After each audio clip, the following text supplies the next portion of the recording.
Brief review of blackbody radiation.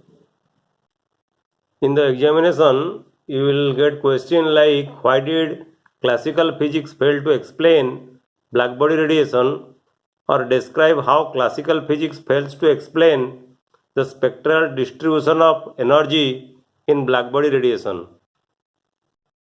This is the spectral distribution of energy of blackbody radiation. If we plot a graph taking wavelength along x-axis and the spectral radiance or intensity of the energy, radiated energy along y-axis, then the nature of the graph will be like this.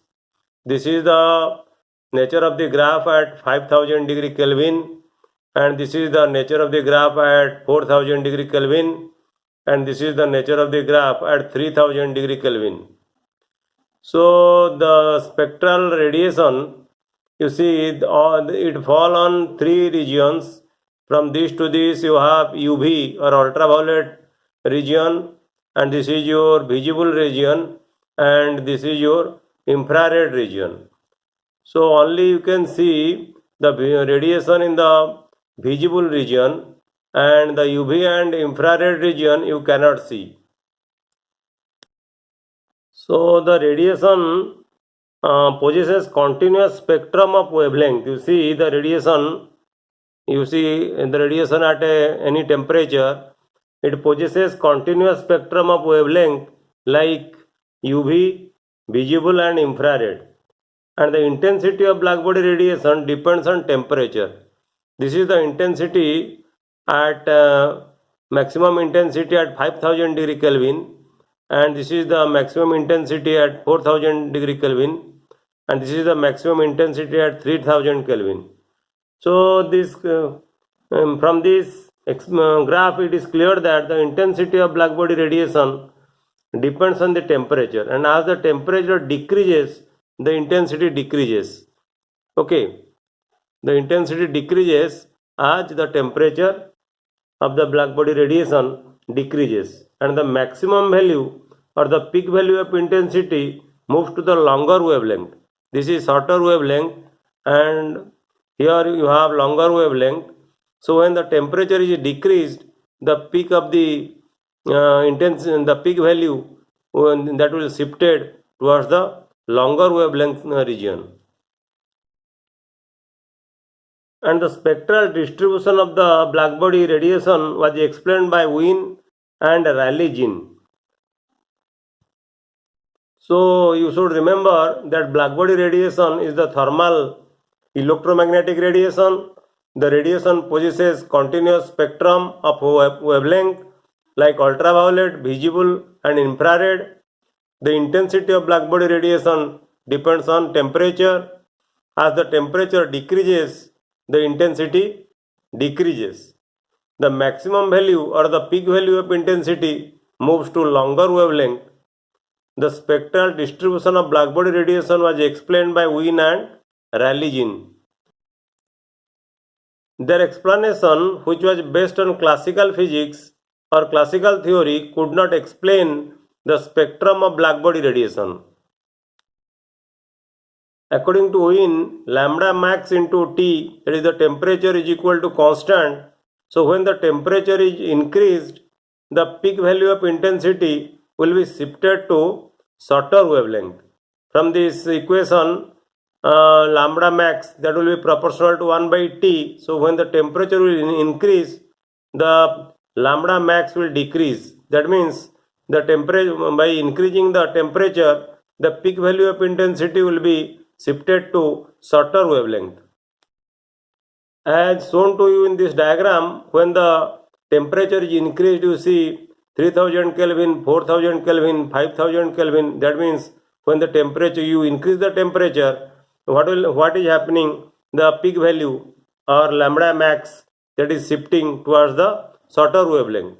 In this side you have shorter wavelength, and this side you have longer wavelength. And according to Rayleigh-Jean, E lambda, that is the energy of the blackbody radiation, And the E lambda, actually E lambda d lambda is equal to 8 pi kt divided by lambda 4 into d lambda, or E lambda is equal to 8 pi kt divided by lambda 4. Here k is the Boltzmann constant and T is the absolute temperature. And from this relation it is clear that at a particular temperature the radiant energy increases rapidly as lambda decreases. Okay, as lambda decreases, suppose you keep the temperature constant. We know Boltzmann constant K, it is a constant, and if you keep take any temperature, what will happen if the value of lambda, you decrease the value of lambda, and it is lambda to the power 4. So the value of lambda will decrease very quickly. When you you do like this, you take the lambda value, you decrease the value of lambda. If you decrease the value of lambda, what will happen? The value of E lambda will increase. Okay, the radiant energy increases rapidly because lambda is to the power 4. So when you decrease the value of lambda, the value of E lambda, that is the radiant energy, that will increase rapidly, and it will approach to infinity for very short wavelength. You see, this is the classical theory, that is the Rayleigh-Jeans. From Rayleigh-Jeans calculation, this will be the nature of the graph from classical theory. When you decrease the value of lambda, that means lambda will go to this side, to the left, then the value of E lambda, that is the energy, that will increase sharply like this. That means it will not take a curve as shown in the experiment. The nature of the curve will be like this. It will move to or approach to infinite for very short wavelength. When the wavelength will be short, or when the wavelength will be small, it will have infinite value. It will go like this. It will go like this, infinite. So you see, the theory of Rayleigh-Jeans, the classical theory of Rayleigh-Jeans could not explain the experimental curve for the blackbody radiation.